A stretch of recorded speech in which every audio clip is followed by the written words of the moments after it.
open this up a bit, and we will just, whoops, pop this down, and then I can just kind of cut around this here like so.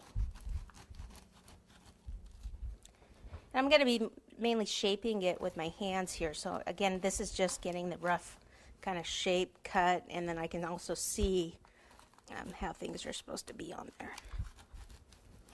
Okay, so let's see. Now I'm not sure if I might actually want to cut this tree in half so it's not quite so thick of a glove, because when I turn it and then put fondant over it, I'm going to bring this out here a little. I think maybe I'll leave it thick. That's what I was deciding on, because what I can do is where the thumb part is, this part here would actually go in. That's between the thumb and the fingers. So maybe what I'll do is I'll cut here and then cut some of that out like that for that little webbing area. Now what I'm doing is just kind of softening. That's where the one, I guess this is for a lefty. So you might want to think about that, because I just kind of put it down the way it was, and it's obviously that's where the thumb is. So so it's okay, lefties play baseball, right?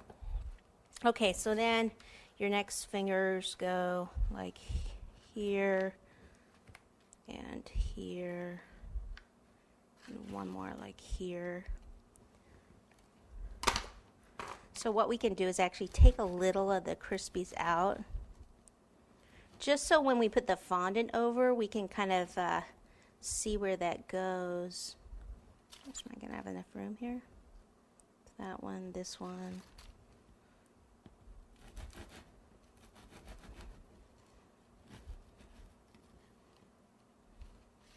And I've got to get two in here.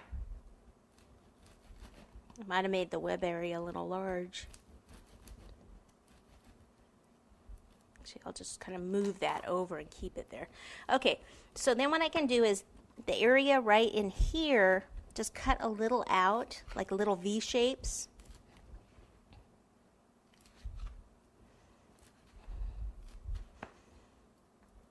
Okay, so see how you can see more of that? And then we can kind of just round some of this.